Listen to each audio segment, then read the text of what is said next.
Okay, welcome back, everyone. Thank you so much for your patience. So we're going to continue with our meeting, and our next item on the agenda is board reports. Does any board member have any board reports they would like to share? Well, not so much a report, I just, I think a lot of us attended the open house. I just want to give a kudos and a well done for that event. Felt like it was very well attended. And it's just great, still learning a lot. This organization, partner organizations. A daughter, I can't remember the organization that does this, but she does receive services and they pay to get your opinion and then take it to the policymakers. Your opinion means the youth who actually take advantage of the services. And she was happy. I said, she's got a lot of opinions. I'm sure she will. And they give you a small stipend for this, so it goes for her. Getting paid for your opinions, but yeah, just a great event. Thanks to everybody. Great. Well done. Yeah. I attended, got a tour with Nancy and Principal Alex at LTCT out at the farm home last month, and super cool, informative and inspiring. And then last Wednesday, I attended the cybersecurity conference, got to see our AT team in action. It was super informative to me, and I already made a connection, so I'm going to STEM Like a Girl this Sunday with my granddaughter at OSU, which is great connections. And then met with Vince Adams for my one-on-one visit to get ready for our next belt session. It's great. Lori? I did all of those same things. And we also have been participating in the board cohort trainings. And that. Yes, and with Denise, and I came back with some really cool stuff for the board.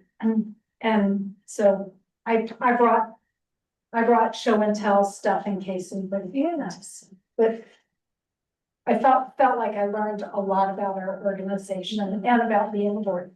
I attended the open house, drove around the building, I think 4 times before I gave up as far as over at 7-Eleven, which was a really great problem to have. Yeah, what an incredible event. This place was just packed from one end to the other. So, you know, kudos to the staff that worked so hard to put that on and to find the partner organizations that filled this room, Llama included. Yeah. These are with the house. Pretty incredible to see that and be a part of that. Thank you so much.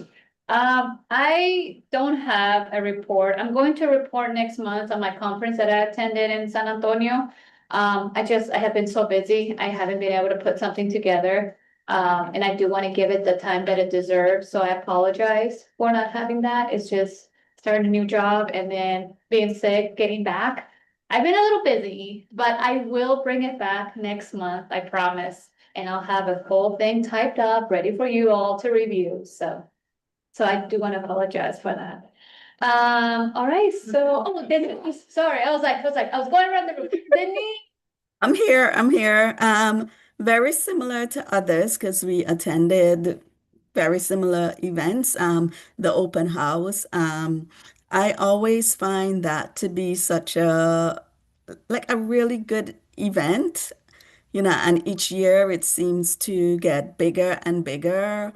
I think it's a great opportunity to see what the ESD does. And in addition to that, our community partners as well, and the work that's going on within our communities. In addition to that, the OSBA training especially for new board members and both.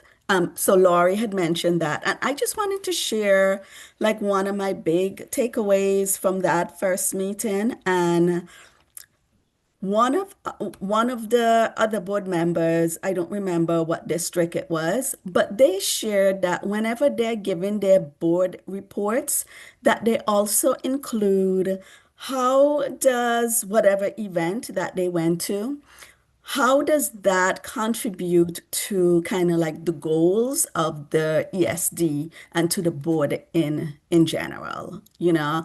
And I thought that's such a good way to reflect on our different participation in terms of how we show up at different events. Like if we're really intentional around what are our goals and objectives of attending. So that was so that was one of the bigger takeaways for me. So yeah, and I think that's about it.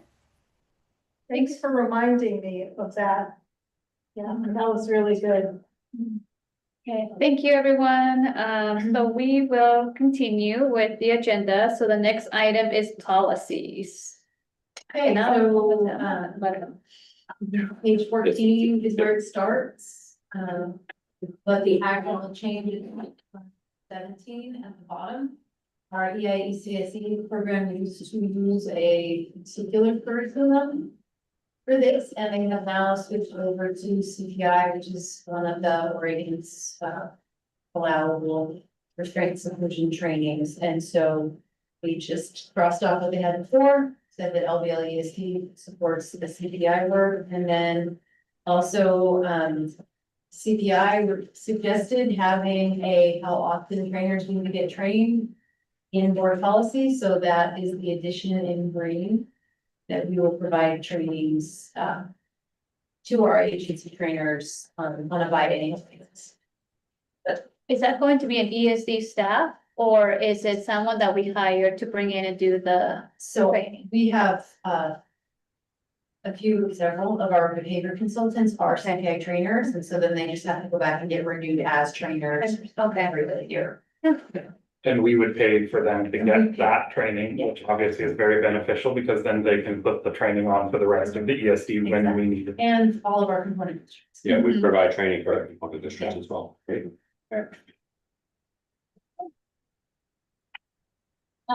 Thank you, Nancy. All right, now we're gonna move to reports, and our first one is Special Education Evaluation Services. Sonia? Yes. Thank you, Board Chair Cummins. Thank you, Superintendent Hay, members of the board and members of cabinets. I'm Sonia Hart. I'm the director of part of our K-12 special education services here at the ESD. And I've brought a couple of my colleagues with me, and we are very excited to share some information with you about one of the programs that we offer to our districts for our K-12 services.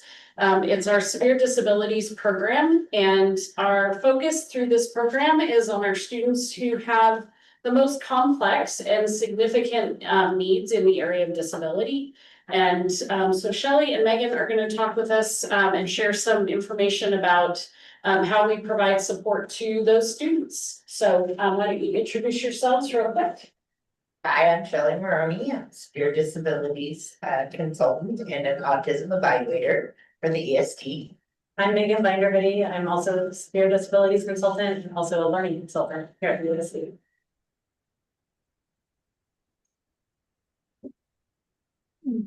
There we go.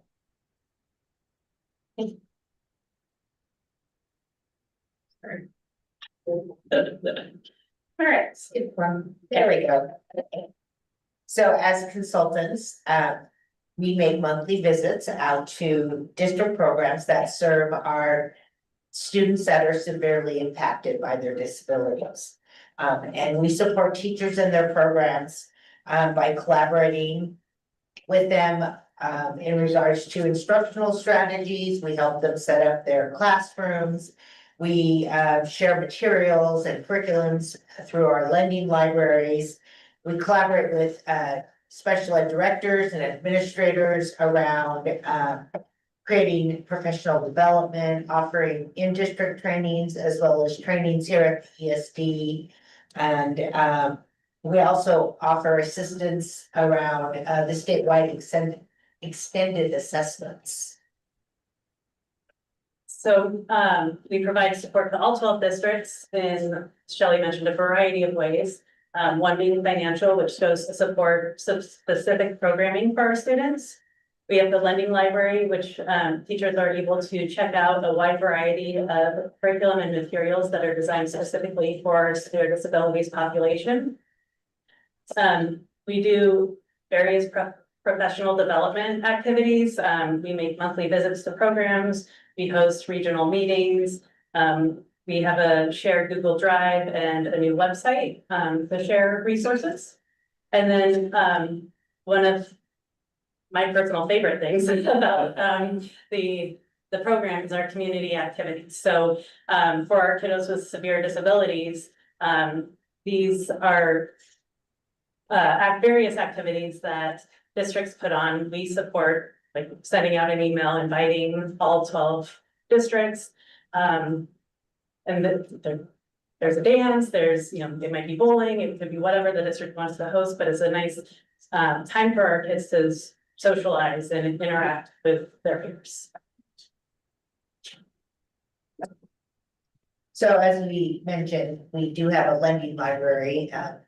Has a myriad of materials that we allow teachers to check out and try for 6 weeks or so, in hopes that they will in turn decide to buy those materials for their programs. We have academic curriculum that's aligned to standard based, but it's varied in skills. We have some examples for you. We've got academic curriculum. We have curriculum around daily life skills like money, how to use a debit card, hygiene, personal hygiene, community-based skills like how to read a bus schedule, or how to do laundry, cooking.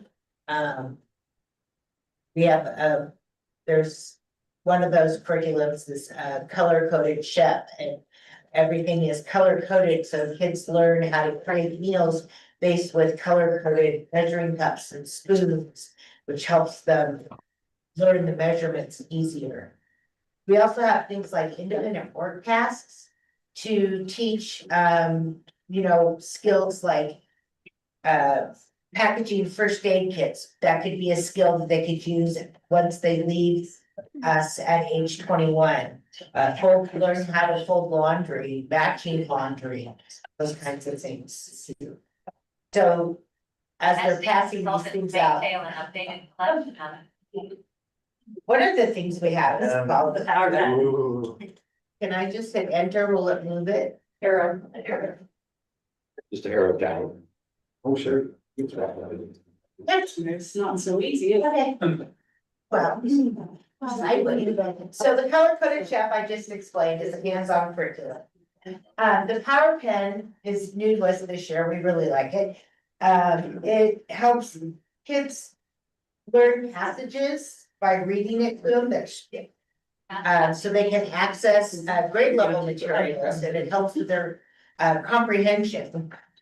And then the touch map, the fun little things that have the bumps on them. It's a multi-sensory approach to teaching critical math skills with specific touch points on the numbers. So they learn their math concepts as well as computation skills as well. Because support is unable to be obtained. Okay, your turn, Megan. Sorry.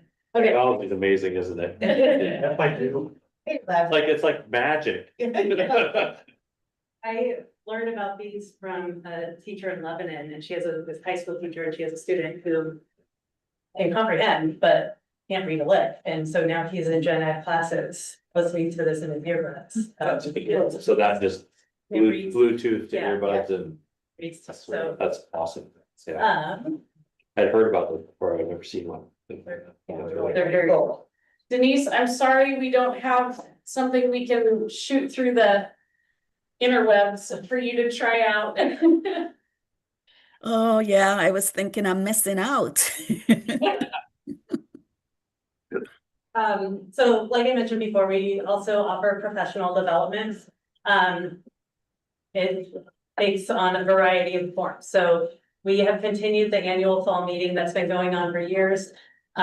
This year we added regional meetings to bring our teachers together to collaborate.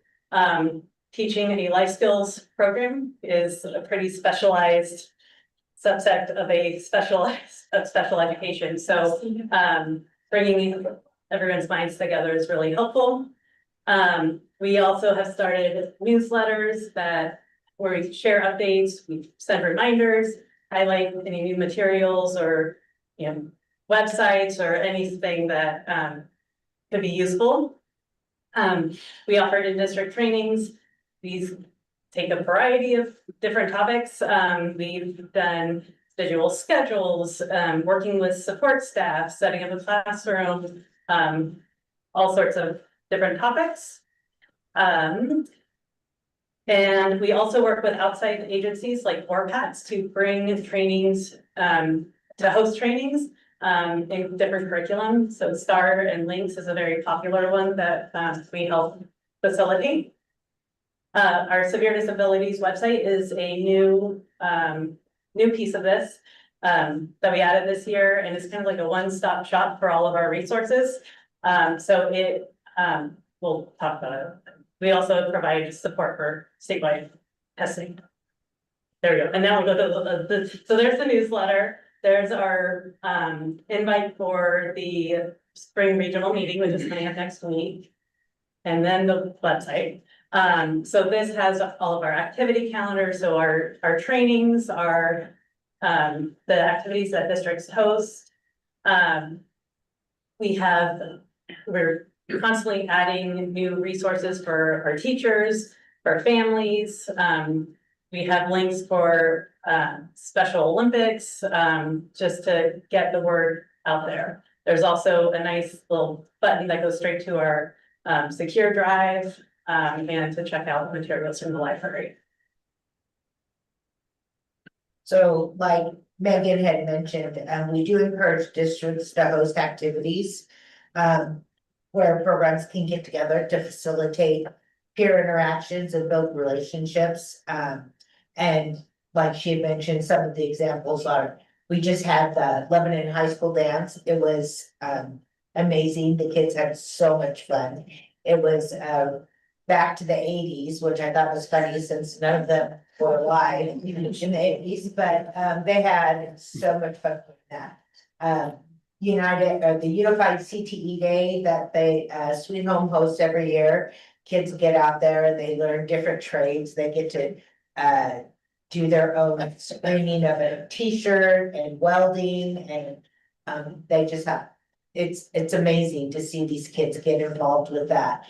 This year, we're doing a transition age field day at OSU and have student athletes coming out to help the kids with the sporting events, and I'll let Megan explain that one or talk about that one. We have a kickball tournament and our annual end of the year picnic where kids from all the counties, we have kids come over from Lincoln County for that event. Yes, it's a lot of fun.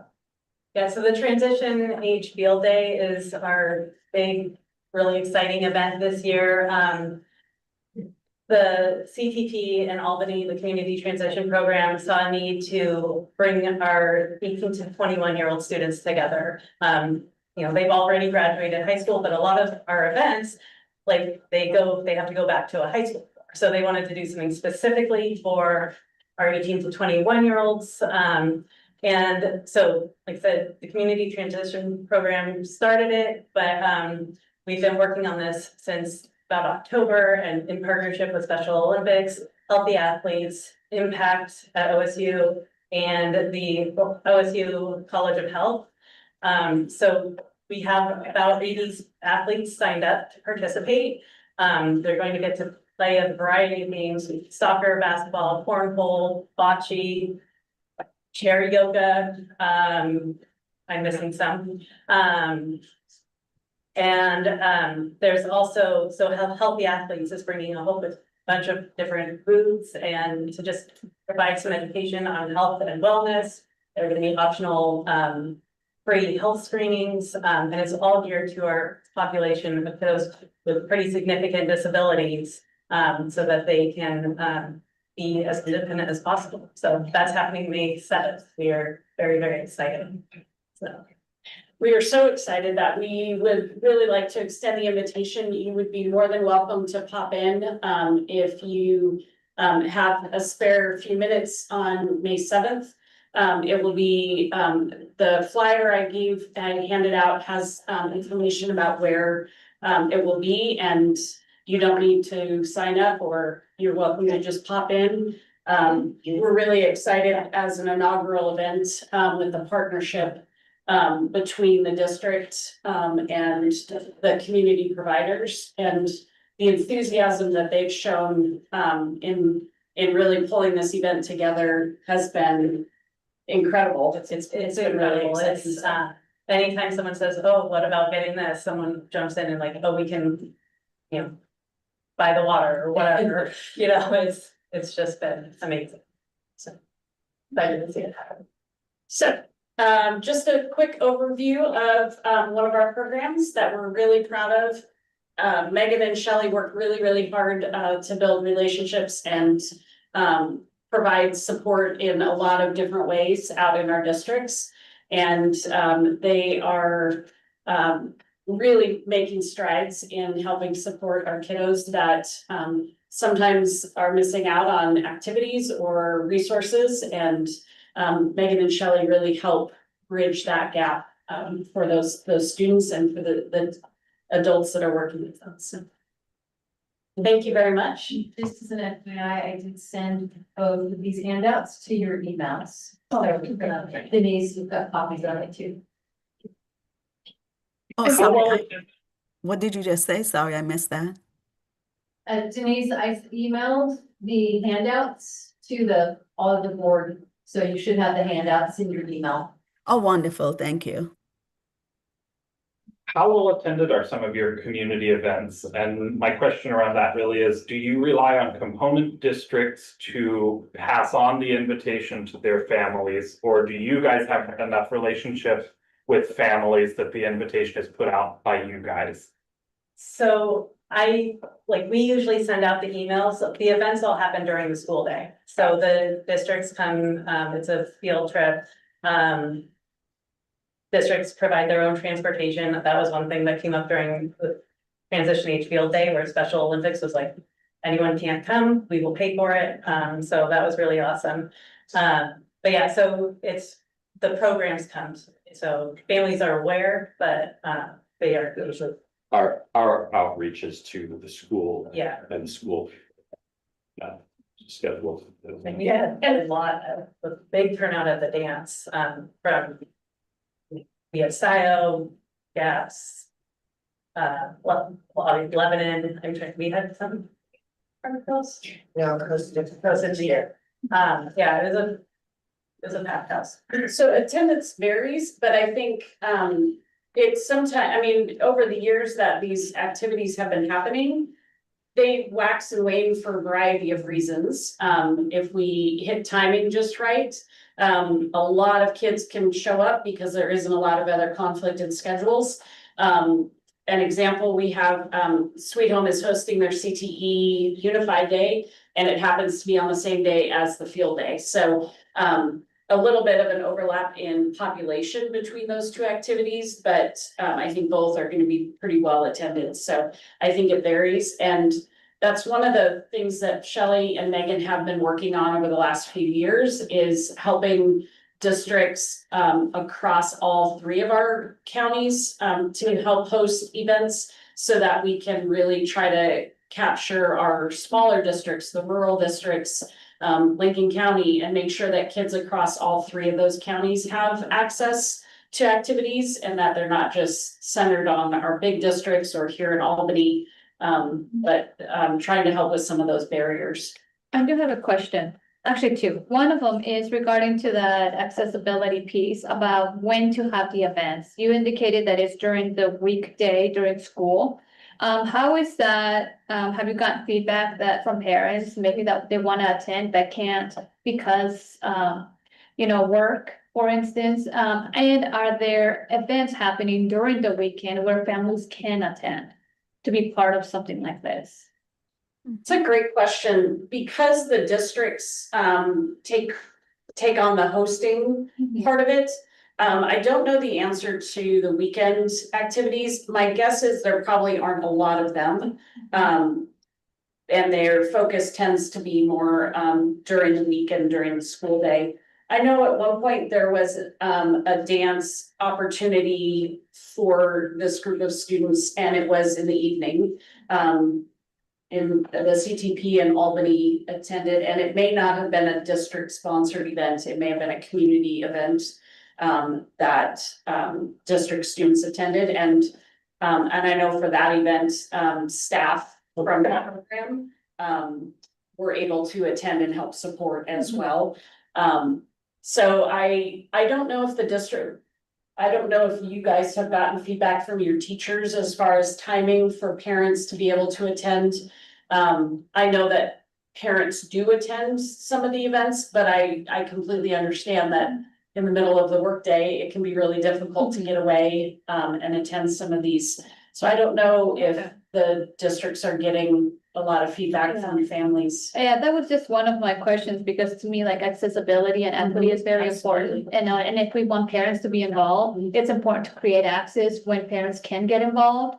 And so that's why I was wondering if there are events happening during the weekend where parents can feel it like they're getting involved, because with kiddos who are in the severe disabilities, many parents want to be there to make sure the kiddo is okay. Yeah. And so that would be one of my questions to the districts in the future, to see if that is something they've considered or thought about.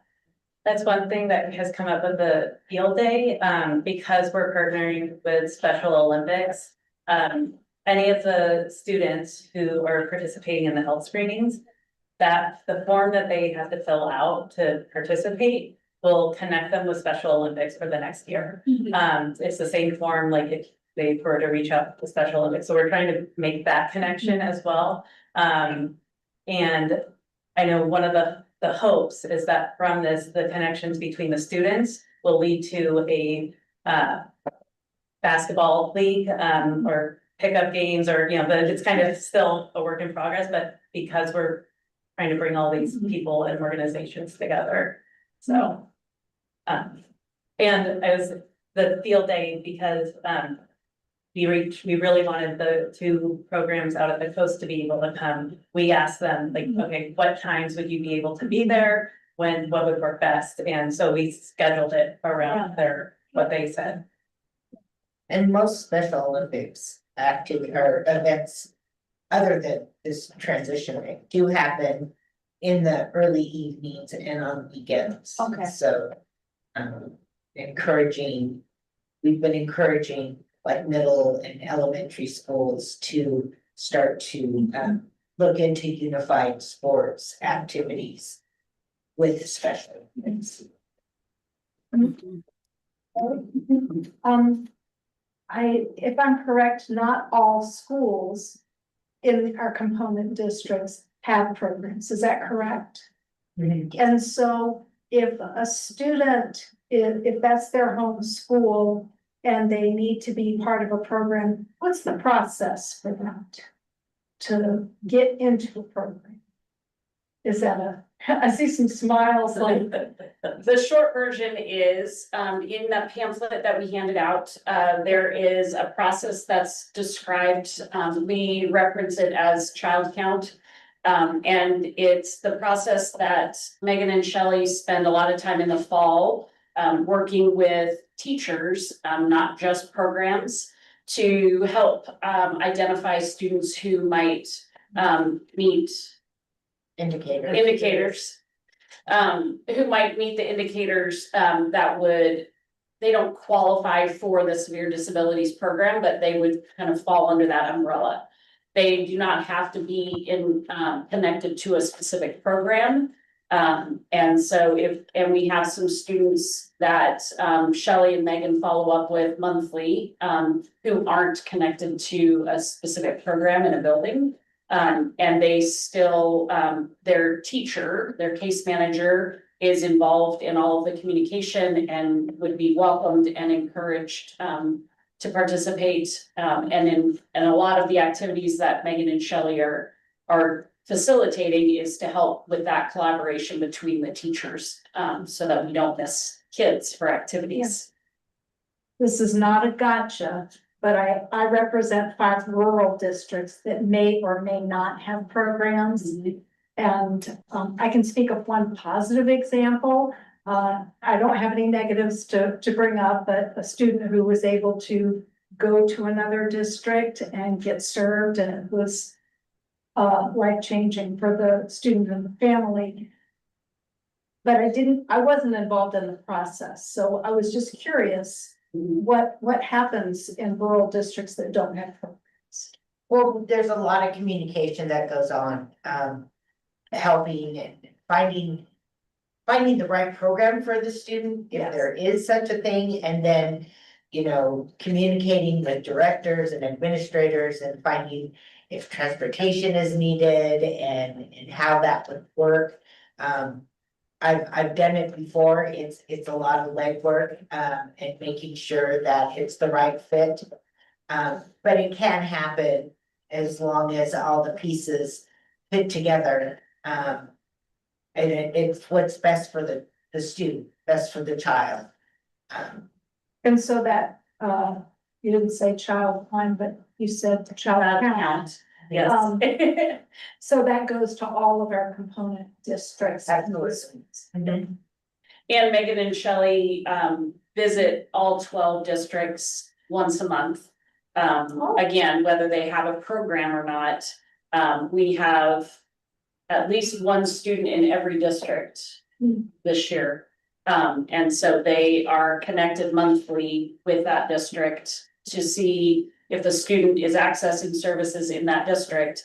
Are there materials that we can help provide? Is there training? Is there support, professional development for staff? All of that comes with it, whether it's one student or 10. Which is a wonderful service. So I also have questions. I have 2 questions. One is really basic, and you may have already said it, or maybe because I know that there are things that were handed out, and so I can't see them as yet.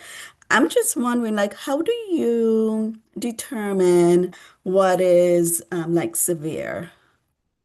Like what's considered like a severe disability?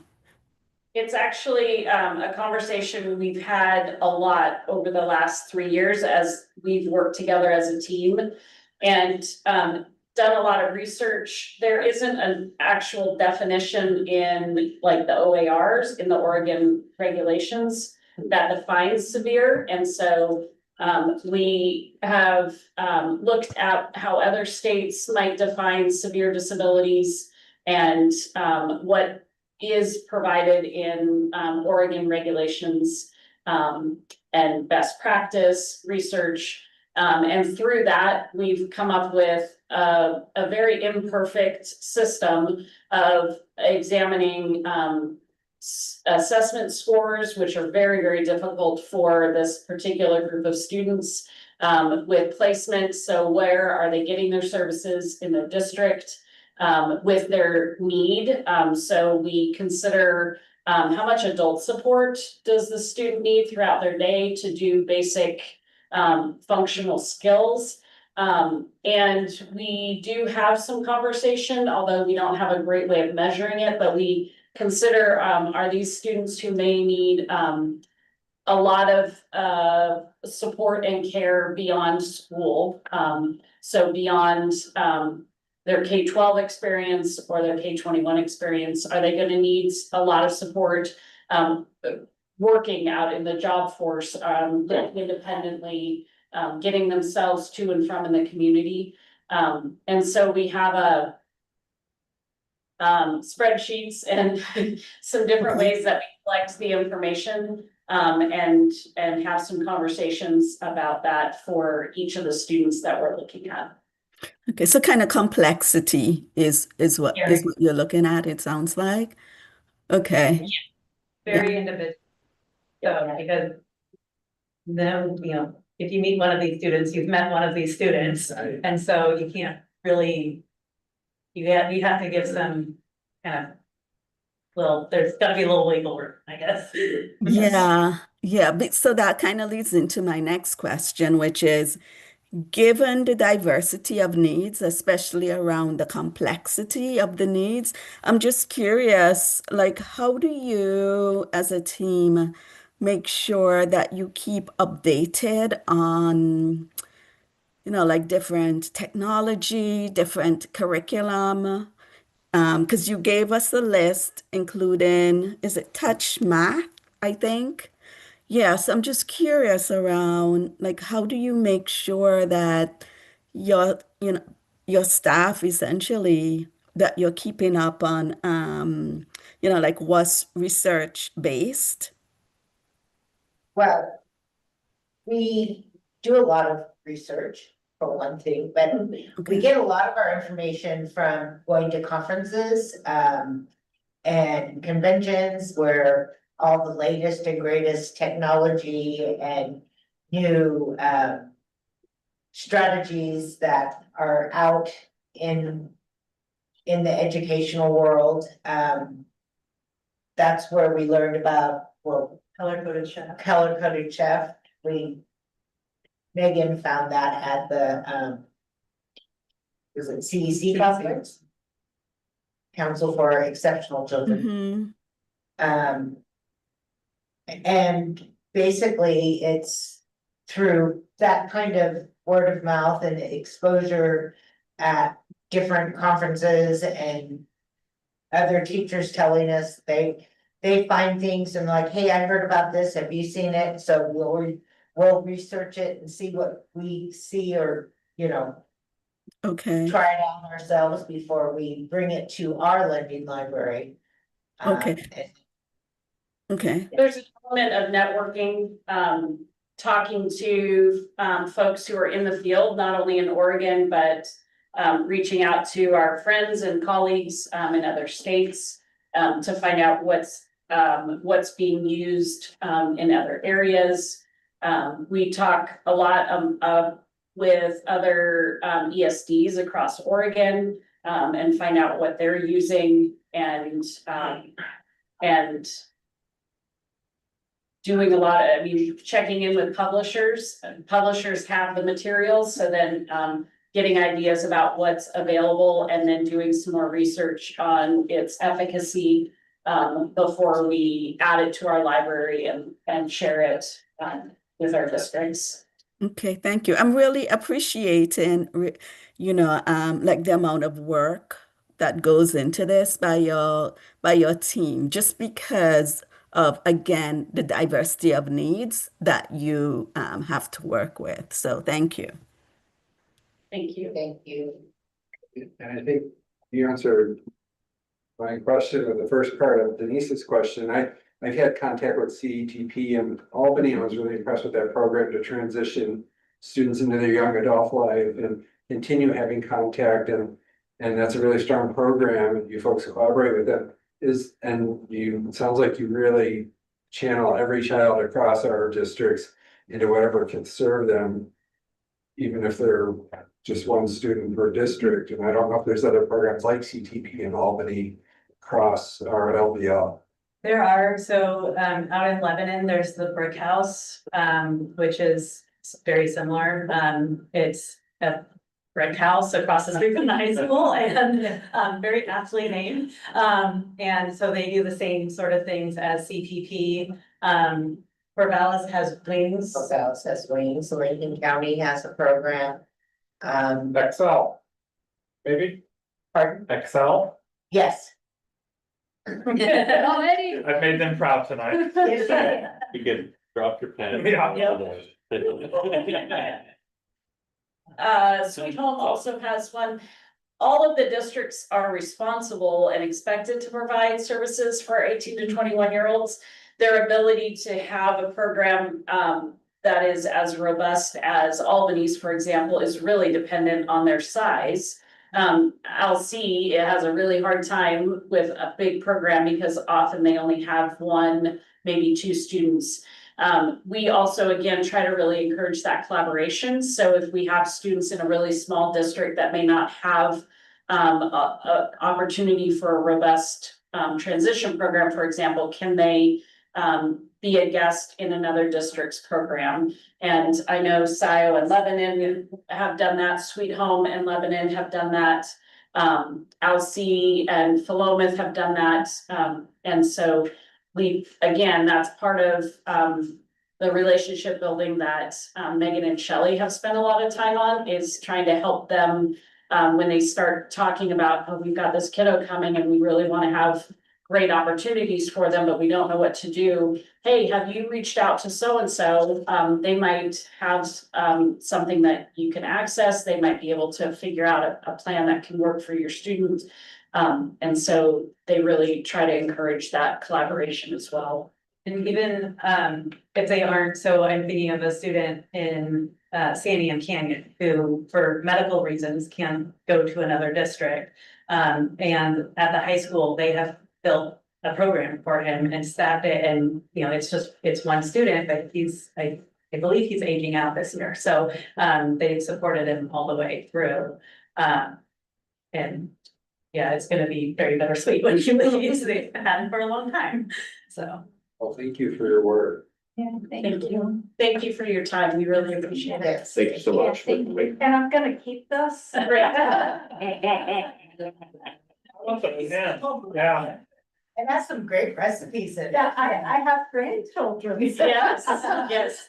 And Lori, you can just leave it on the table. If there's any other of the materials, you can just put it back there and I'll come and grab them a little bit later. Okay, thank Well, you. I can just walk it over to. Oh, Oh, okay. that too. Thank Well, you. thank you so Thank you all. much. Thank you very much. Oh, I do have a quick question. Is there any way for me to be able to see some of the resources that you brought in? Could we take some pictures maybe and send them to her? For sure. Yeah. Okay. And also Denise, if sometime you want to stop by, I can show you where all these lovely people work. Absolutely. Oh, And we great. would be happy to show you the library and you can get your hands on it And play with and it. play with some of the things. Yeah. I would love that. Anytime. Thank you. Yeah. Yeah, just let me know, Denise, and we can make something happen. for sure. Okay. Thank you. Thank you. Have a good night. You too. All right. So the next item of business in the agenda, we have Rocco. It's your the most exciting part. Pyro, if you can admit David now, I'll go through my part. David from Paul Rogers is gonna join so he can speak to the audit. Okay. But let's just take a moment here and go through what happened for, what month was this, March? So in March, we brought in about 2.5 million, and I'm sorry, I'm on page 33. March, we brought in about $2.5 million of revenue. The overwhelming majority of that coming on the internal service fund. So that $2.2 million that you see coming in is us putting our billables out for all of the non-component districts that we do services for. So that's them buying Infinite Visions and Synergy and Power School and E-Rate and those sorts of programs. Those billings go out, so it'll be reflected on there. We did not have state school fund payment during the month of March, but we will have some catch-up payments coming in April and May. Scrolling down to page 44. Again, we have basically a standard month of operations here. We're running a little bit south of the $3.4 million that we would track as a normal month. Start to sound like a broken record, but it's the same old. You meant 34, right? Did I Yeah, say? you said 44, so yeah. I know there's. Yeah. Let's get everything on. Yeah, that's right. It's getting excited. I heard flipping a paper, so like, no, it's the next page, 34, yeah. Yes, $3.4 million for the month on there. It's running a little bit low throughout the year on there because we're a little bit lower on the payroll than we anticipated being due to a couple of unfilled positions. Small amount of transfers going out of the special revenue fund as well. Nothing much going on there. On page 35, notably on here, notes payable, that $397,000 is due in May. Invoice hit this month, so we're getting that set up for processing. So we will pay our note on time, which matters for our credit ratings. And cash balance report, taking a look, we had $21.3 million in the bank at the end of the month, or in the banks rather. And looking at that cash trending, you'll see we're staying at sort of that elevated level that we have been at. We will have some more money coming in because we're gonna get some catch-ups on the state school fund payments on there. So we are sitting on some pretty decent cash balances on there. They are staying stable. The general story about cash is we are getting cash in earlier than we have for the past several years. We're a little bit more, a lot of the grants have allowed for pre-draw on the grants. That really helps the balances on there. And we have been faster on collecting money as it has come in, so the average cash balance has gone up a little bit. And that's what we are seeing, interest rates on there. We are at 4% on the LGIP this month. That has been dropping. Given what's going on with the price of oil, that's probably not going to continue dropping. With inflationary pressures on the market, they're much less likely to drop interest rates. The Fed has signaled that they may be looking to make a couple of rate increases again. So chances are we're not going down below that 4%, but it's interest rate and it's the federal government, so who knows what's going to happen.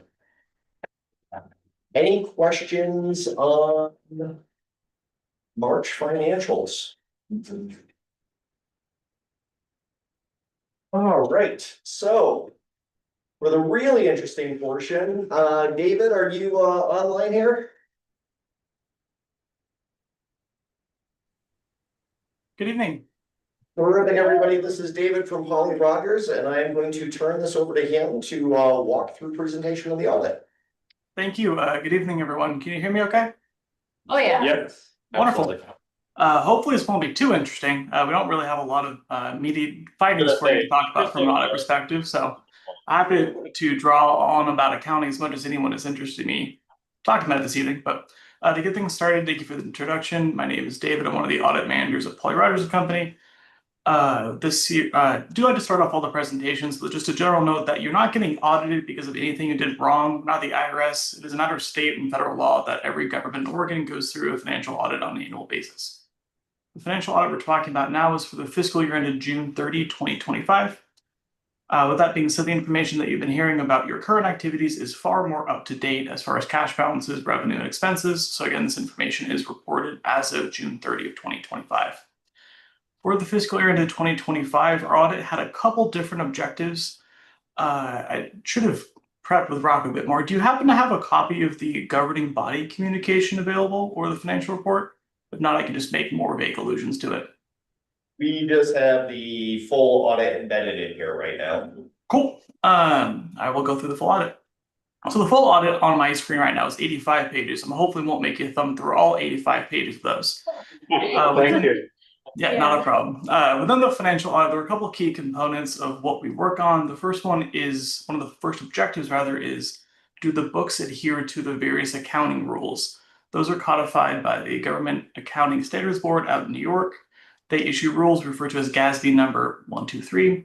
This year, we endeavored upon implementing GASB statement number 101, which kind of changed both the breadth and the depth of compensated absence reporting.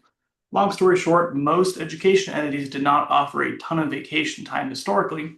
What the standard did, however, is it looked at sick time for your employees and had your staff bake in a few assumptions about how long people are going to be employed by the district, what they're likely to use from those benefits next year. As you may know, some of your more senior and seasoned officers in the district probably don't use all of their vacation or their sick time on an annual basis. So folks who have accrued large amounts of it are likely not to then use 3 years of backlog the following year. In doing that, we did present what's called a prior period adjustment or a restatement to the beginning totals. All that means is the standard wants us to show both the balance sheet impact, that is the liability expressed as of June 30, 2025, as well as the change related to that liability across the years. This allowed us to get a good footing down to do that accounting work. Outside of that, we did limited work over Oregon municipal standards. There's not Oregon maximum standards, that's just how the state wants us to refer to portions of state law we test for what's called substantial compliance with. It's things like your budget to actuals in your purchasing. Happy to report that we had no findings in that area, and we had no issues at all with the broader GASB rules I was just chatting about. For this year's single audits are required when you do a federal, expend federal awards greater than $750,000. That threshold is changing for fiscal 26 up to $1 million. You're likely still going to be at that single audit threshold for a considerable amount of time. The threshold is changing. For this year's single audit, we did look at the IDEA cluster for special education and noted no findings or irregularities associated with that program. Outside of that, we did have 2 items we wanted to bring to the board's attention that are minor. As far as what we can communicate as a result of the audit, going from most severe down, we can do what's called an opinion modification, where we essentially say a portion of the activity or all of the activity of the entity we were able to find either a lack of basis of or a partial lack of basis of. We didn't have any things like that. Following from those, we have material weaknesses and significant efficiencies. Those are ones you want to watch out for. Those are a failure of the internal control environment. It's a fancy accounting way to say, do you have the right people and processes to make sure things are accounted for appropriately, custody maintained? We didn't have any of those. Below those, we do have a threshold that we use at the firm called a best practice. It's supposed to be a halfway point beyond something we just want to mention to the business office that we want to bring to the board's attention, but importantly does not require formal communication or external distribution. So these recommendations are just for the board and the business office to deal with. It's not for ODE or any of the federal agencies to really get their teeth into. The 2 recommendations we had from that, the first one is a very general one. I tell to 99 out of 100 governments in Oregon. At any point in time, as you just heard, you have more cash in a bank account than you have fidelity insurance for. The state insurance provider PACE offers a maximum of $1 million of coverage. You have more than $1 million of cash. It's a reality that nearly every government in Oregon faces. I've only ever talked to 2 of them that don't have that. Both of them were brand new charter schools that finished the year with like $30,000 in the bank. Not something that you necessarily need to change policy for, or really anything you're doing, just bring it to your attention. Outside of that, one of the areas that we look at for the audit perspective is your PERS reporting, just to make sure that employees' data is transmitted appropriately to the state. We didn't notice one employee where the date of hire was a bit inconsistent with the HR documents that we had. That's something we see fairly often, and it's largely related to transitions. The records we're looking at specifically were, from over a decade ago. So there might have been a story at that point in time, but we just noticed a minor inconsistency, nothing that you need to follow up with the state or really take any follow-up action for. Outside of that, I'm happy to walk the board through the audit document as much as anyone cares to hear about it. As you're well aware, on an annual basis, your PERS liabilities do have a tremendous impact upon the financial statements. As you're likely aware, net position, which captures all of that activity from the pensions, is at best not a great reflection on a day-to-day basis. It's not reflective of the cash in your bank accounts or the revenue and expenses that you can control, but rather the summation of all those plus the changes in the state's indebtedness to its retirees, along with your capital assets, your associated depreciation, and a few other flavors of pensions that kind of muddy the waters. Your net position is strong at 13.5 million, but again, a better reflection about district operations is going to be your fund balances of your governmental funds. That's as numbered page 3 of the financial report, and those are sitting healthily at $20 million. So I should go ahead and delete my first question about the $2.1 million drop in the net position. Yeah, that's largely related to a couple things. The first one would be the adjustment and the booking of GASB 101. That is a substantially larger liability than was looked at in a prior year. The second reason for that can happen is there is some intangible assets that the district had in their books related to IT build out. That in working with Sean, he kind of identified, I don't think we're using these IT resources anymore. So those were removed from the books. Again, there's no impact to an actual cash in a bank account. This is a government-wide item only, much similar to a capital asset, for instance, but again, it's not tangible in that sense.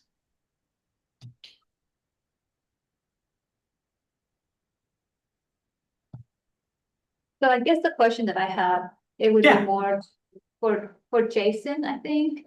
So when we find discrepancies or things that we need to like maybe look into, what is our process on addressing that?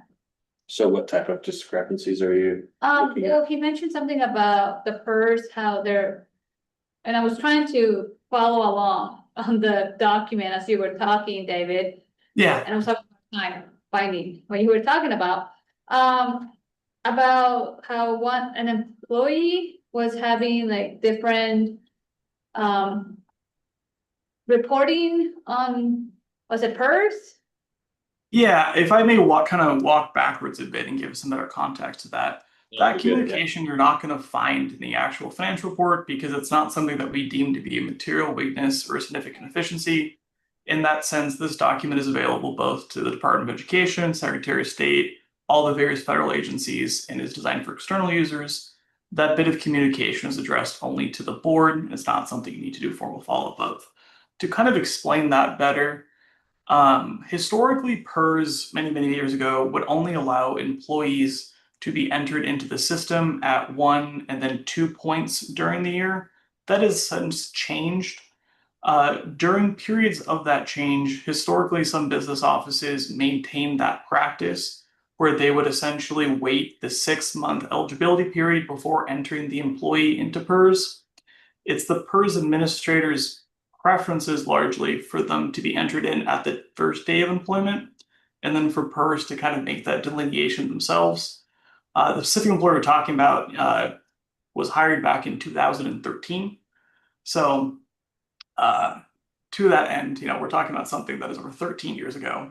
So there may have been a story associated with the HR department over a decade ago about why the employee, there was about a 7-month gap between when they started and when they were entered into the PERS system. If that's helpful context. Yeah, and then what I would say, internally, when we find something like that, that's something that we as an executive team would look at and we would track down. Why is that? If it's something that's so old like that it's essentially like an autopsy sort of look, then we would do that, learn from it, make sure that we're mitigating for it in the future. If it's something that is more contemporary and we need to address it in some way, then we will address it, whatever it needs to be. Yeah, we approached this test work agnostic as to when the employees started. So kind of looking over the work that we did, we had employees starting in 1985 that we looked at all the way through 2024, a couple in the mid 2000s. So it's kind of across the board. Again, this was isolated just to 2013. So those folks back in 1995 were appropriate, as were the folks in 21, 2017, 2006. So it was just kind of an isolated one-off, which is why we didn't feel it was necessary to elevate that form of communication. So was this not something that was seen last year when the audit was done? That's a great question. Every year we approach testing a bit differently. You have, in this case, we looked at 10 demographic profiles. You have substantially more than 10 employees. So it's kind of just drawing a marble out of the bucket, essentially, of who we pick on an annual basis. So it's extremely unlikely with staff of your size that we've actually ever looked at this employee, just because of how, the dice rolls. Again, we're just selecting, 5, 10, 20 items out of a very large population. So it's unusual if we were to pick them up, the specific employee in a prior year, since we're looking at individuals. Okay, thank you. Denise? Yeah, I'm just curious about what you mentioned about the insurance. Sure, yeah. Yeah, and kind of like context, and if I'm guessing that there's nothing that can be done about Yeah, that, right? yeah. Sure. So to kind of walk through that, what I'm talking about is not Federal Deposit Insurance Corporation insurance or NC waiver for credit union. What I'm referring to specifically is an insurance that the district is required to have over its employees. Within the PACE documents referred to as government crime or employee fidelity insurance. Again, the communication is not aimed at specific members of your business office, but the reality on a broad basis, you don't have enough coverage for the cash balances you carry. So in the event of misappropriation of funds, your insurance company would only make you whole for a limited portion of the cash balance you have at a point in time. I will note that it is, to my understanding, impossible for a sole actor in the business office to misappropriate any measurable amounts of funds. Petty cash was aside, there are multiple checks and balances within the business office that would prevent any employee from either wiring money, writing checks, or anything of the sort. So you do have checks and balances in place to help mitigate that exposure risk. But again, it's just essentially saying you don't have enough insurance for the cash and bank account. But again, no one in a state of any size does. As far as what you can do, the state maxes at 1 million. Theoretically, you could light a ton of money on fire and find a private insurance carrier to bond that, but at that point, you're spending dollars not on mission purpose focus and just more or less needless compliance insurance. So it is kind of a balancing act that, again, theoretically, very exigently, you could try to find someone to bond that money. I don't know anyone in the state that does that. I guess you could be trailblazers if you really want to spend some extra budget on that. But on a broad basis, nothing to worry about. It's just kind of a communication about the realities of the insurance coverage. Okay.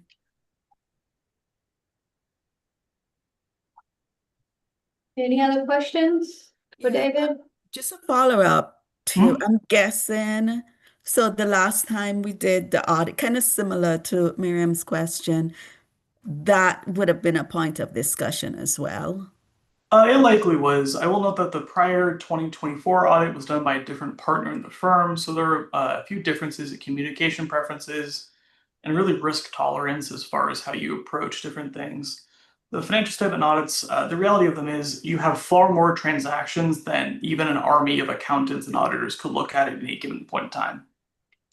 How we approach the audits is looking first at the internal control structure, who are the people and the processes, buttons and levers, and then from there we do a risk-based analysis and try to hone in on specific areas that we deem are more likely to go wrong, or more correctly, more impactful if they were to go wrong. To that end, that is a common item that Roy, the partner for this engagement, has us communicate. I can tell you, I say that at least once a week this time of year to folks, but the insurance threshold reality was the same in the prior period as well, and likely for any considerable amounts of period of time prior to this. So it's nothing new necessarily. The form of the communication may be something that's different in the delivery, but the reality is just the same. Okay, thank you. Yeah. All right. Anybody else? Questions? No? I have some wonderings for our internal team, but nothing to keep David for. Okay. I guess we don't have any more questions for you, David. Alrighty, thank you everyone this evening. And if you do have any follow-up questions, happy to jump back on a future meeting. Thank you for the time, David. Thank you. Thank you very much. Just generally curious, Medicaid billing down over 1 million, but why would that? When I hear Medicaid billing, that there are more opportunities for it all the time, but there was a huge drop. Medicaid billing, you're probably looking at Medicaid administrative claims. Yes. And you're gonna deal with some timing differentials as to what hits in 1 year versus what hits in another year. It's part of the thing of being a modified accrual basis entity. Is that some transactions get reported like they're cash, many get reported like they're accrual, and it can be a little bit of a pain to follow from year to year as a result of that. Perfect. Because when we do the billing, we have to send money out to have money come back, and depending on where that demarcation line is. Yeah, perfect. And then do we have a PERS set aside? Like, are we setting a fund aside for the PERS? No, we don't have a side account for PERS, and so a lot of agencies that have a side account also do a stabilization fund that goes along with it, but we never did a side account to begin with. And as long as I'm here and adamantly taking my position on here, I dare you to propose it, but it's question to the board, it's your thing on there, but we do not have a side account. And I think we and I would be standing Yes. lock and arm with Rocco on that as well. Yes. It is one of those things, there were a variety of reasons why people made choices one way or the other years ago about that. But we've basically been paying the PERS increases as we go, and so we are not seeing that cliff that some of the districts are seeing right now because of the side accounts. I think the cliff is all I'm thinking about, so thank you. Other questions? All right. I think we can move on then. So just to bring this to a close, though, there are a couple of things on here. There's a lot of technical accounting mumbo jumbo that you hear, and I don't dismiss any of it because it is important stuff. Yeah. But from your position as the board, as you have received the audit report, there should be two important takeaways that you have. Number one, an audit firm went through and tested our financial controls. So when we talk in terms of how do we know that we are being vigilant against fraud being committed, we have these checks and balances that, hey, the person who can enter a new vendor in the system can't also pay that vendor, right? They go through and they do explicit tests of those controls to say, do you have those in place to make sure that you are not exposed? The report came back saying, we do have the controls in place. And that should be really important to you as a board, because other than having that external firm doing it, you are simply taking the word of the people at the table who could otherwise be doing the things that wouldn't have good financial control. So that's a number one piece on there. Number two is a verification of fund balances and amounts. So there's a lot of stuff that's in the financial report. You see things like the PERS liability. There is a giant number that goes on our balance sheet that says, hey, if PERS is underfunded as Oregon and you're part of Oregon, how much are you on the hook for, LBL? You got to put that on your books. As board members, that is less meaningful to you, because I don't see a day when somebody says, you know what, we're shy on PERS. Hey, every public agency everywhere, I need you to send me 20 million bucks, right? It's a little more of a phantom than anything else. But what is important is they've gone through and they've verified all the fund balances that we look at. So when we go through, we do our appropriations and we say, this is how much we're going to spend. Here's how much money we have coming in and going out. And each month we show you, here's where we're at. That is your independent verification that the amounts that we told you were the correct numbers. So those would be the two pieces that I would most want you to come away with on there. And as a third piece, always be cautious of listening to your financial person tell you what you should get out of your accounting stuff. If you have further questions on there, please ask. Do not hesitate to reach to the audit firm to get a verification of anything that is on there. It is your audit as the board, not our audit. Wait, could you say, I didn't catch the last part. You So said, essentially, Denise, the last part that Rocco is talking about is this audit is an audit of the ESD and is essentially owned, this document and the contact with the auditor is owned by the board. So if you wanted to reach out directly to the auditor, you absolutely can do that. And that's what Rocco's talking about, is that's the independent nature of this. It's that whole idea of trust but verify. You're going to hear things from Rocco and me throughout the year. This is where we're at. When you get to the end and you think, okay, well, this is what the balance should be. And you can look and see, all right, well, in July, let's say July 5th of 2025, and whatever number was there should match up to the numbers that you see here. So that's kind of the verification part of it. okay. I do have a question. And this is for both Jason and Rocco. And as a newbie, when you hear my question, feel free to say, Denise, I can't answer that, or that's not appropriate. Okay. So when you look at the audit, was there anything that surprised you or made you go like, No,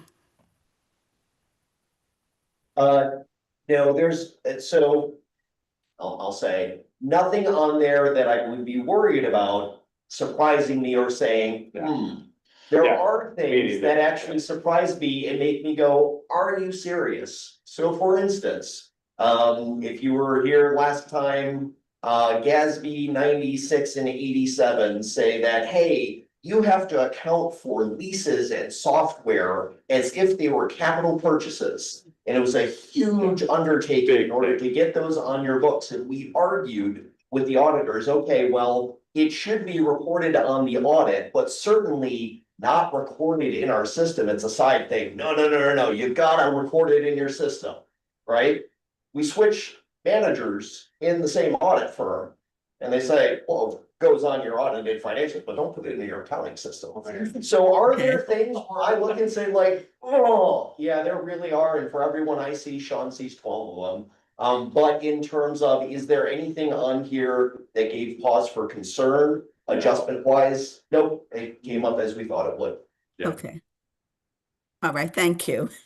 Well, kudos to you and your team, because I know what goes into an audit, and when they say, please show me, and you have just a short amount of time to stop everything you're doing in the day-to-day and go get what they want to look at, I just know how much work it is, and I kudos to appreciate your that so team. much, but this is kudos to my To team. your team. Sean Yoder is our controller. He is positively amazing at what he does. He is a CPA. He is the real deal. I get to look over the shoulder of all of the hard work he and his team does. For sure. And you know that this is coming to you in April, and you would imagine that he got to do that and then do it again. Yeah, starting our internal audit right now. Oh, yeah. Yep. So, and he did it with a lot of grace. Yes. All Okay, right. good work. Yeah. Yeah. Thank you. We will keep going. Next item, we have Jason, Superintendent Report. Yeah, thank you. So I have just a variety of different things that I want to share, and then I'll point out a couple pages or a few pages in your packet.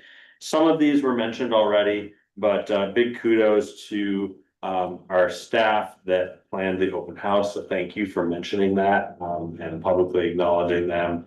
Michelle Nielsen and so many other special educators that pulled that off and put that on. Our facilities staff, they got the building ready and organized things. Lisa and all of her organization, Lisa went to every one of the planning meetings and would just report back to me about what was going on, and it was lovely. So, thank you for that. Really a great event, and it's because of great people that put it together.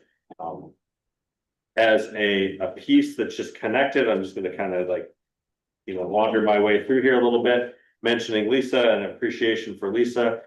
Tomorrow, well, Lisa's on vacation this week. You couldn't tell that by her attendance here this evening, but tomorrow is Admin Professionals Day.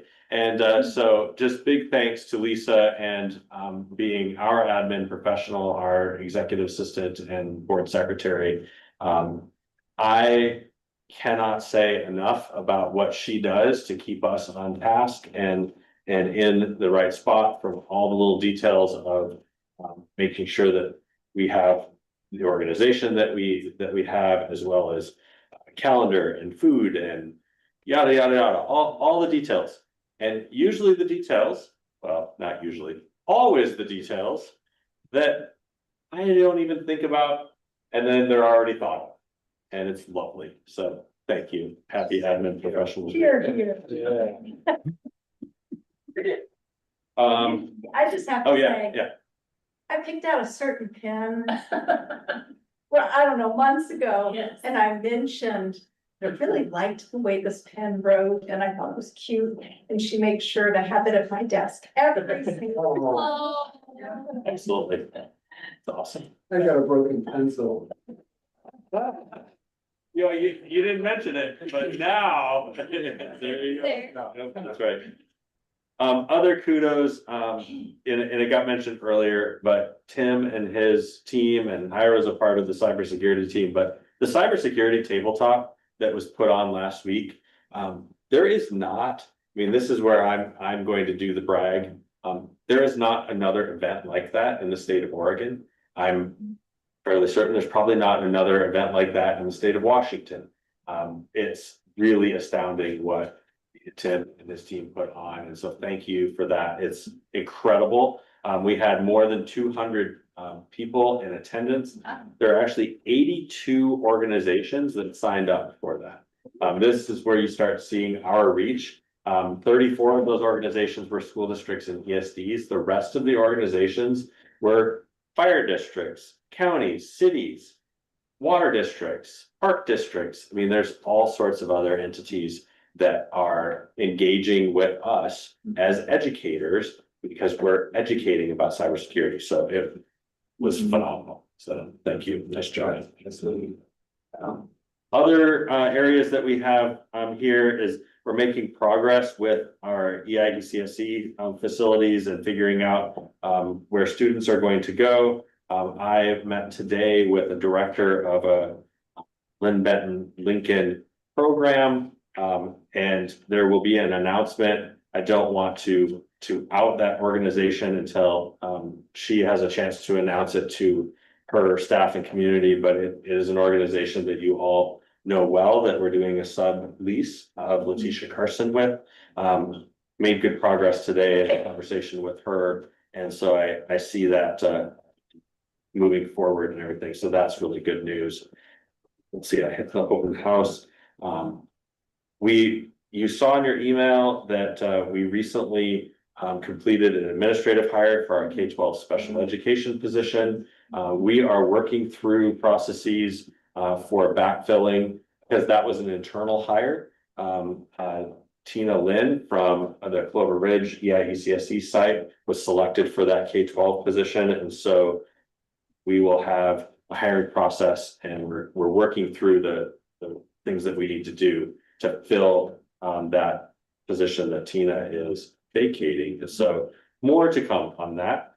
And then finally, in my just list, well, actually, no, two more things. I left at your spot this regional data book. There's actually now this is where Pyro will tell you don't click on one of these little QR codes. This one's legit. You can scan it and click on it, so it came from a source that I know of. If this was just thrown out on his table, he would say, don't scan that thing, if you don't know where it came from. But one of the groups that I'm on a board with, I'm on the Early Learning Hub board, and there's some work that's done with the regional data book and this community asset mapping. And it's really fascinating. So I would encourage you to look at those documents and just see the community resource that's there. Phenomenal work that people did with those, and I just wanted to share that. Final one is I had a chance to present at one of the Albany Rotary Clubs this last week. There's 2 Rotary Clubs in Albany, and I was invited to present to talk about what the ESD does, and so had a chance to meet with a group of about 25 Rotary members, and and then they invited me to be a part of the club. We'll see if I sign up for that or not, but it actually it's nice to have an invitation and have a chance to be able to build that kind of community outreach, and so that's something I am considering. And then finally, this is just for your information, and we'll come back to this as we get into the summer, but if you take a look on pages 124 through pages 134 in your packet, this is a follow-up, and I just wanted to publicly put this in as a follow-up from our retreat. There was a lot of great discussion around our strategic plan and how our strategic plan had all of these various buckets and pieces, and they didn't have a nice flow of how it looks together. And so I spent a bit of time taking all of those pieces and put them into a document that we can just kind of sit with and then be able to revise as we go into the summer. The note that I want to note on here is on page 124. It says there's no new content here. This draft is intended only to show a clearer structure and alignment between board direction and the work already underway. So I just organize things better. This is not something that has been done for a while of putting this organization together. And so that's just something for your reading pleasure. And as you think about feedback that you have for that, this is something that I certainly can take some feedback one-on-one, and then we'll spend time this summer as a board updating and looking at the goals in here. One of the things that you will get in the June board meeting is you will get my superintendent goals, my executive team and superintendent goals in the June meeting. That is part of my contractual obligation to be able to put those goals in front of you prior to the end of June, and so those will come to you in June. We'll document. Thank you. And that is it. That Thank is you. it. All right, well, let's take a look here. So there's no other executive session, so we'll go down to for information only. There's appreciations for you to look at, the leadership council agenda, labor management team info, and the Valley Coast Superintendent Association agenda as well for you all to review on your time. And then important dates, we have the OAESD Spring Conference on May 14th to the 15th. I won't be able to attend. I already let Lisa know. And then on Tuesday, May 19, we have two meetings. We have a budget meeting and a regular meeting. So we're starting at 5. So an hour earlier, because we do have our budget meeting at 6:30. So that should be fun. But yeah, so I think that is all. Wait, So aren't we having a training as well? That's right, May 4th. Oh, you know what? May 4th, yes. That one, yeah, that one was missing here. So yes, on May 4th, and you do have that calendar invite, Yes. 3 hours on May 4th. Yeah. 6 to 9. Yeah. And if you haven't signed up with Vince, please do so. Have your one-on-one with him. I have mine with him on Friday. And so, yeah, just a quick reminder, if you haven't done so, please look for his email with his calendar invite. A signature to create a calendar invitation. And so without further ado, I think that is all, and we will adjourn our meeting